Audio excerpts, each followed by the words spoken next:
Welcome to Rap in Order, the interrogation of a hip-hop album, where we take some of the culture's most beloved hip-hop albums, put them on the stand, see if they stood the test of time. Now let's see who we got on the stand today. Dun dun.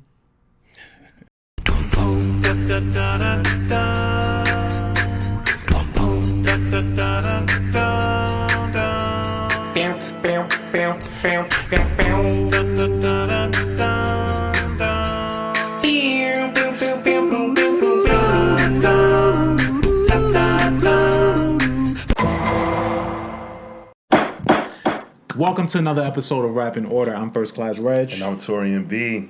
How you doing today, my brother? I'm doing good, man. I'm excited about this project. Okay. Yeah, you did recommend this one. Well, we'll get to why you recommended it later. So, we're actually going to be doing Megan Thee Stallion's Tina Snow EP. It's her second offering. And for those that don't know, Tina Snow is her alter ego, and it's an alter ego based off of Pimp C, rest in peace Pimp C, off of his, it's a play on his Tony Snow alter ego. And alter egos in hip-hop has always been an interesting thing, right? Because it gives these artists a lane and an opportunity to maybe talk about something or explore something that they wouldn't normally do under their regular casual moniker. So like under this one, she talks about, you know, she's more confident, and, you know, we know Meg is confident and sexy already, but like under this one is super unfiltered.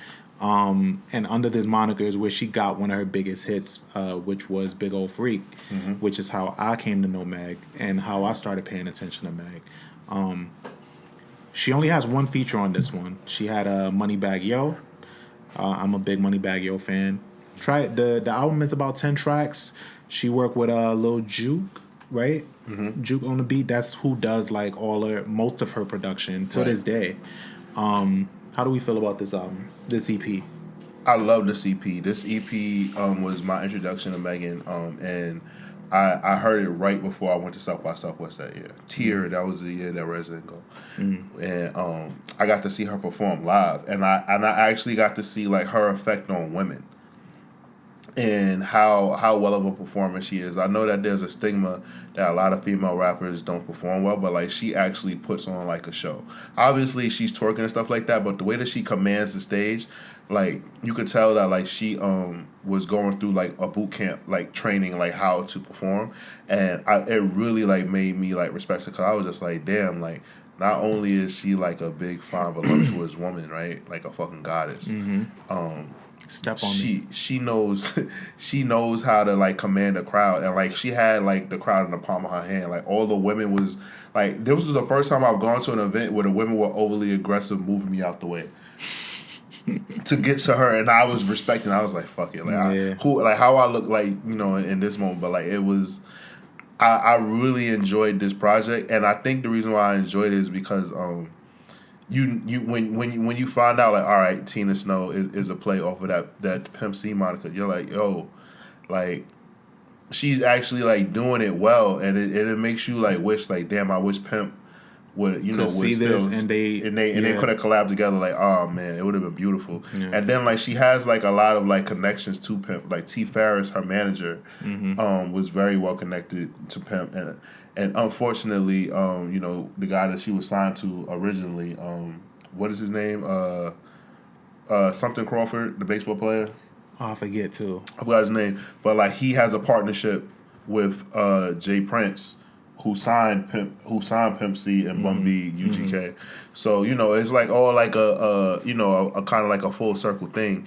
But I really champion this project. Yeah. And I when people ask me about Megan Thee Stallion, I always tell them to like go to this first. Yeah, no, same. And this project I was actually late getting into. Like, even though I heard Big Ol' Freak and I was a fan when that came out, I didn't rush to this project. Instead, when she came out with Fever, Fever is when she had my full attention. I was like, yo, this girl can really rap. She looks good. She makes all the right songs. She's super fucking confident.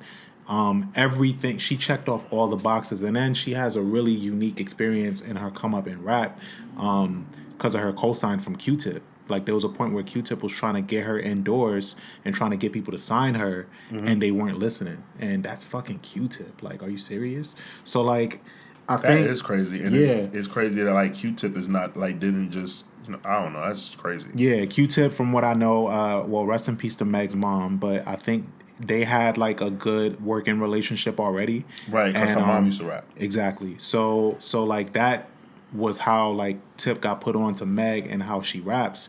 But I like how he kind of was just there trying to like push her in the right direction, and that didn't change her sound at all. You would think that, you know, she would probably have like conscious raps or whatever, but she very much knew her lane and stuck to it. I kind of wish, even if Pimp C was alive, I could hear them. Excuse me. I could hear them doing a track like Another that Big and Kim did. Yeah, That would have been fire. Yeah, Oh I actually my think. God. Yeah, I think. Yeah, the shit that Pimp C would have said to her, and the shit that she would have said that back she to him would have said back oh, would have man. been crazy. Yeah, Cause she's not backing down. Yeah, Like, of course not. she's her swag, the way she raps, her flow. People don't give Meg enough credit for her flow and her breath control. Like, it's Absolutely. crazy. That's what I'm saying. Like that's how like I know. Like like you know, a lot of artists in the music industry at one point in time all had to go through like boot camp. Mm-hmm. And you absolutely know that like Megan was doing in boot camp in those dance studios, like performing in front of a mirror, practicing her breath control, like learning how to like walk up on the stage. Mm-hmm. And like that's why like some people make fun of certain artists when they get up there and perform and they just stand there like they're like a deer in headlights. Yeah, yeah. Megan knows how to get on that stage and like do her thing, and that's why I commend her so much for like her performances and stuff like that. Yeah. Like besides me enjoying the fuck out of seeing Megan Thee Stallion shake her ass, Yeah. Megan Thee Stallion is actually performing really well. I think a lot of it has to do with the fact that sometimes artists take off before they can be groomed. So like they'll have a song out and the song will take off and the label has to rush and just get them in front of people, and they don't have time to groom them to catch up to the success that the song has. So they kind of are chasing, you know, it's just there's never any balance with that. But getting into this EP, Tina Snow. Mm-hmm. Tina Snow kicks off with "What the Fuck I Want." This beat is fucking hard. Great intro. What you think? What the fuck I want is how I want a woman to talk to me. It's my king. Yeah, nah. This song is hard, and she very much radiates his energy. I think it works for her because it doesn't feel like she's just saying some shit. You know, from the jump, she been talking like this. She been popping shit like this. Yeah, that's what I'm saying. And like, she's a tall woman. Like she's tall. She's beautiful. It looks like she can get aggressive. So all of this shit is believable. I love that. Yeah, like I just fantasize about Megan yelling at me to come rub her feet or some shit. Yeah, it's been a long day, nigga. Yeah, facts. It's like, I got you. What you want to eat? Yeah, I'm like scrambling and shit like that. Like, what the fuck out the way? Chicken again? Just throw the fucking dish against the wall. Yeah. Oh, I'm sorry. Yeah. This ain't hot girl activity right now. I'm sorry, my queen. I'll be better. Yeah, no, What the Fuck I Want is a great song. It's a great intro to this, and it fully encapsulates what this whole EP is about. Mm-hmm. Next song is Hot Girl. It's produced by Pete Crisco and DJ Choose. Hot Girl is actually the first song I saw her perform live. Chose, sorry. Mm-hmm. Huh? DJ Chose is what I meant. And it's she just know like she has a way with her flow, like where she like rides the beat, where it's like she uses her voice kind of like an instrument, and I really like that as well. Mm-hmm. Like if she freestyling with no beat, it makes you like bop along as well. Is what I mean. So it's just like this song, like I remember this song vividly, so that's why like it's kind of nostalgic for me to hear it. Yeah, this song, and speaking of nostalgia, it kind of has like a Manny Fresh feel to it. Which I would love for them to collab together. And Absolutely. then the title in itself is an homage to Hot Boys, the Hot Boys era. They would make amazing music. Just Meg on like that Know Your Bounce, it would work. Like, you know. Shit, I would love to hear Megan and Big Freedom do a song together. Yes. Yeah, that would go. Yeah. I'm shocked. Like how I don't understand how we didn't get that yet. I feel like we're not far from it. It can happen. It can happen. Yeah, sure. And Meg is very much in the business of putting out Lucy's. Like, she just put out a Lucy the other day because it was received well at Coachella. Son. So, like, yeah. So, I could see that happening. I don't think that's far-fetched. Next song is Good At. Good At is okay. exactly. I'm not stuck on that song. It's cool. Like, it's not something I'm like crazy about. Mm-hmm. It's okay. Good At is cool. Yeah, we can move to Freak Nasty. Freak Nasty is produced by Lil Jumate the Beat, who was a frequent collaborator. Freak Nasty's cool. It's already a classic because of the opening line. I'm running through your nigga house like the Tomb Raider. It's hilarious. Yeah. It's fucking hilarious. I also love the fact that like she has a lot of pop culture and like video game and nerd culture references in her music and in her songs. Yeah. And a woman that fine being into nerd culture. Yeah. She's big on anime. Yeah. She's very like, she makes all the subtle nuances that she does, like, is great. It's just something that like just it kind of like makes you more comfortable being yourself. So thank you, Megan, for being so fine, voluptuous, and beautiful, and also liking nerds. Yeah, and spitting bars. Like, what are you, girl? Yeah, girl. Like, she's a one of a kind right here. Jesus. Did you see that video of her Moneybag Yo and he's picking her up like she weighs like she's a feather? Mm-hmm. Partisan. Who did he say? Partisan Fontaine. What did I say? You said Moneybag Yo. Oh, you did say. Oh, I did say. I'm sorry because she dated Moneybag Yo. Yeah, at she one did, point, but, which seems like ages ago. Yeah. Man. I'm really sorry about that. So yeah, Partisan Fontaine picked up like she was a feather, and like women were on the timeline saying like why men can't pick us up like that.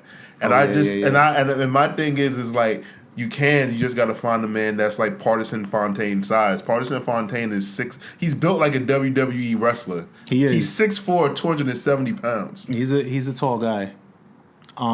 But he can pick up Rob if he wanted to. Fucking strays. But no, Freak Nasty is a classic Meg song, and it's one of maybe 3 classic Meg songs that are on this EP, which is crazy. Cognac Queen is the next song. Cognac Queen is produced by MCV. What you think? Shout out to Megan driving the boat with everybody. I really hope that like Megan has like a doctor on hand at all times, because I really worry about her alcohol intake sometimes. She can drink. Like Megan can drink, man. What's crazy is I don't know, a lot of these artists that do this when it comes to like liquor and shit like that. I like to think that it just be when the camera's rolling or when they're talking about it on a record.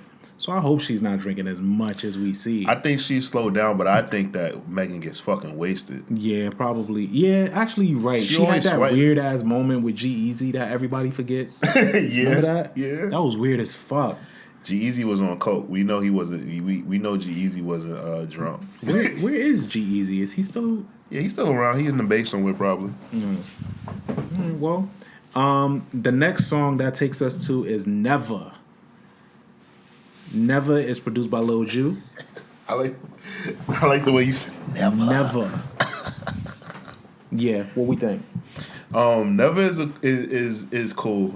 Never is another song that I don't run back that much. Yeah, I don't really like this one that much. But what I wanted to point out from Cognac Queen was that I like her singing on it. I like that she's harmonizing and she's trying different shit on that one.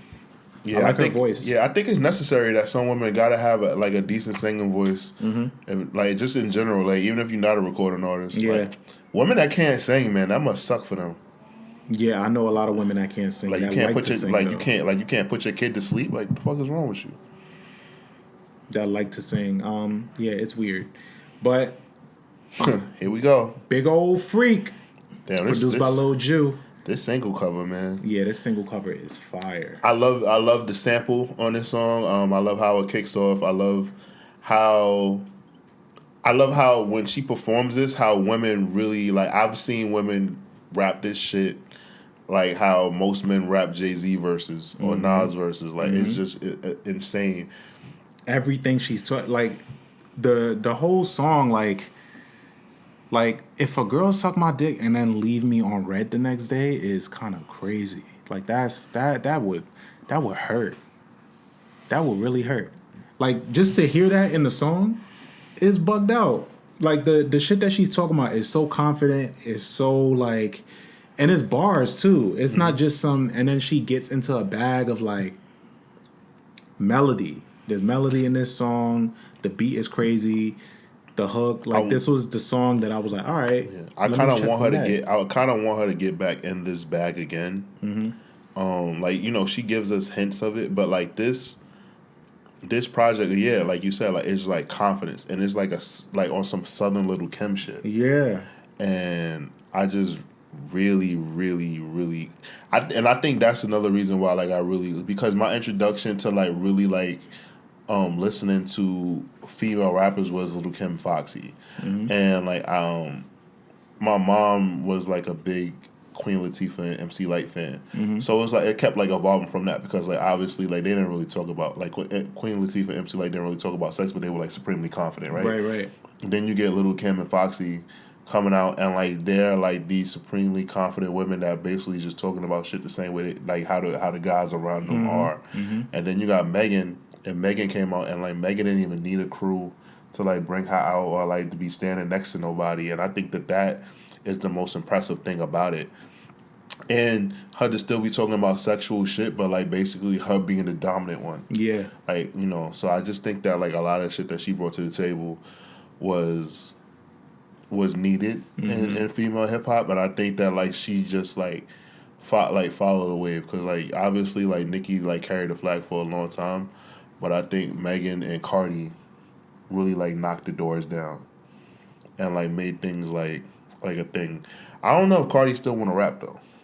No, I don't, and I don't think she doesn't have to. She's in a very unique space where her personality does a lot for her. It does what we all thought originally was going to do anyway when she was on Instagram. Yeah. But Megan is here to stay. Megan is here to stay, and I think that like she has like a lot of things on the horizon, and I think that musically like we're going to get more from her. I think that just right now she has that legal thing going on, so I think there's a lot of shit like holding her back. Yeah, I think so too. I think but I think because of that legal shit, she's about to be dropping a lot of content because she wants to keep people focused on the music while all of that shit is going on. So it's a very right. Well, I'm not even talking about the Tory shit. I'm talking about the legal shit with her own label, her label with Carl Crawford. Yeah.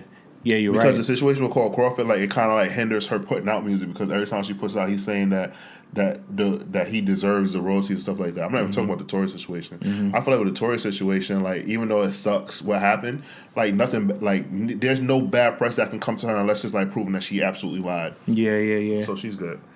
Yeah, I guess on that front she's good. Tina Montana. Tina Montana is produced by Lil Ju, of course. This shit is hard as hell, and it's the beat. The beat is what is. Yeah. It's the beat for me. This shit is dope. The bars on this is crazy, and yeah, like you said, the beat, the way that they work together is amazing. Meg had got into this bag of during quarantine, especially where she would be in a car and hop out the car and just freestyle to like some beat that Lil Ju made for her or for a song that they was working on, and that shit would take off on social media. She did that shit like 3 times. And I was like, at one point I was like, Meg is so busy that she's always in a fucking car on the way somewhere and just hops out and just starts rapping. I think that's dope. Yeah. And I did you see like early on, like she has like old videos of her just like freestyling? Yes. In Houston. Yeah. Like she just walking around in like short shorts and like a tube top and she's just freestyling and shit. I'm like, damn, like I just think it's dope. Like and I also think that like I'm glad I have not heard anybody say like, yo, like nobody disrespected her rap skills. No. And I love that. I love that for her. Like obviously we know Cardi like needs help and stuff like that. But like Megan, her pen is respected, and I love that for her. I like that too. I want her to get back to the bars. Like I see why she does songs like Savage or Body. Like that's for the charts. You know, I hated Body. I hated I was Body okay so with much. Savage. I was okay with, but I hated Body. I hated it, but I see why she does it. I would love It Beyonce to get on works. Big Ol' Freak. But you said what? I would love for Beyonce to get on Big Ol' Freak. Yeah, I would. Beyonce on Big Ol' Freak would have been fire. That would have been fire if she got on that instead of Savage. Yeah. I mean, she got on Savage and it was cool, but nah. Yeah, nah. Beyonce was supposed to get on Big Ol' Freak. Beyonce on Big Ol' Freak would have been crazy. Damn. Jill Scott on Big Ol' Freak. Whew. Jill Scott, yo, that's a visual. Jill Scott man. on Big Ol' Freak. You know. Damn. You know. Jill Scott. Who else? Who else on Big Ol' Freak? Yeah, we can just list them all, right? Just let's see. Erykah Badu on Big Ol' Freak, and she's from Texas too. And she would rap. Yeah, she would rap. She would rap on Big Ol' Freak and harmonize in the middle of that shit. You want Queen Latifah on Big Ol' Freak? Nah, no. I don't want that. I don't even want Queen Latifah on TV doing what's that show? Equalizer. Did you see that scene that went viral with a nigga from the rooftop? He was shooting, and she was in cuffs, and she put her cuffs up, and he shot her cuffs off. Oh wow! I get submissions to go on that show a lot, and I just won't work on it. Yo, that show is crazy.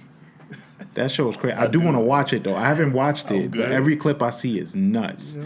I like bad TV. I'm a sucker for bad TV. Make a Bag. Make a Bag is the next song, and it features her one and only feature, which is Moneybagg Yo. It's produced by Rami on the beat and Lil Ju. I wish that we got more music between them. I do too. I wasn't sure if their little thing was authentic or if they were it was like an industry relationship. Yeah, it looked like an industry relationship. Cause they just what happened? It's just like went away, and then all of a sudden he was with what's her name, Ari? Yeah. He was with Ari, and then she was doing her own thing, and then now she's in a relationship. So it just went away quietly, like very quietly, kind of like Lil Durk and Dej Loaf. Like, what the fuck was that about? Remember that? They made a song call her his Beyonce and shit like that. Yeah, I love Dej Loaf just as much as the next guy, but fuck out of here. That was crazy. But yeah, no, I like this song. Their chemistry was dope. Do Party and Meg have a song together? I don't think he's produced a song for her at all. Mm-mm. Yeah, I think he's in like an exclusive deal with Cardi B, where like he knows his place not to do that. Yeah, maybe. Cardi's like, yo, she cool, but you ain't writing shit for her. Mm. Yeah, maybe. And them checks is gonna be way bigger from Cardi. Yeah, so the checks is way better anyway. So that's that on that.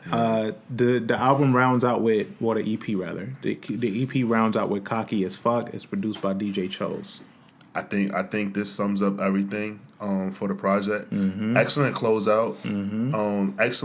Excellent like approach to it, and like I said again, what she was able to do on this project was accomplish and establish the fact that like after this project came out, she was a bona fide star. She was everywhere. Yeah, like it wasn't like not like you didn't know her name, and I think that she started kind of like a second renaissance because for female rappers, especially in the South, to like come out, right? Mm-hmm. Because Cardi and Nicki are from New York, right?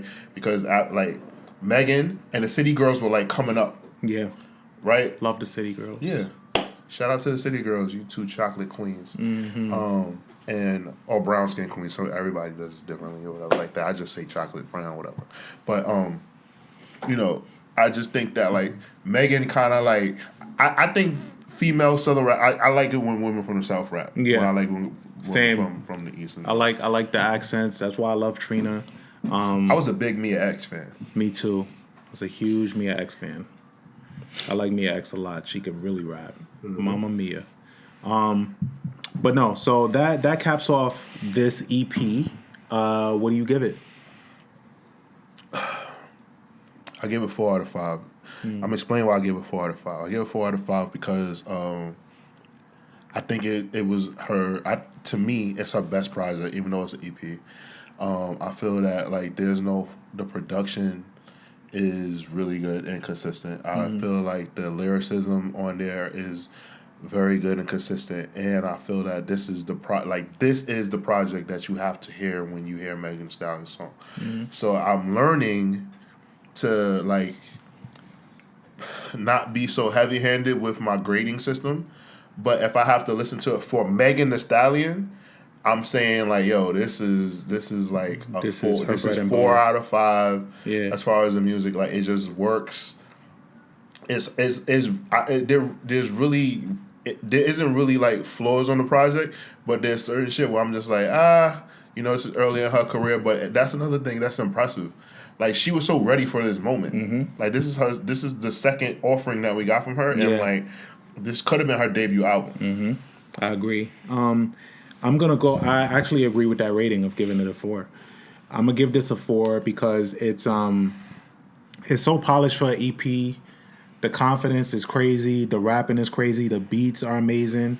Everything checks off. I think Meg was really stepping into her own. Mm-hmm. I think where she is now has been kind of, I won't say chasing this success or this sound, but I think she wants to tap back into this again. I agree. Because I like hope the reaction to her music, at least from people that I know, has always been like, yeah, this is cool, but I want her to get back on her Tina Snow. I want Tina Snow. Like Tina Snow is like, and that's where what it's that at. song sounded like that she performed at Coachella. Exactly, and I think she knows that, Mm-hmm. and I think she's gonna focus on giving her fans that type of sound again, because I think this is what they want, and this is what they need, man. She already played up the charts, and it's time to get back to the essence of like what she needs, Yeah, and 'cause her core fan base. Women Love a Nigga Ain't Shit song. Yeah. I don't need no man. When niggas ain't shit, but pay my bills. Mm-hmm. Yeah, They need that.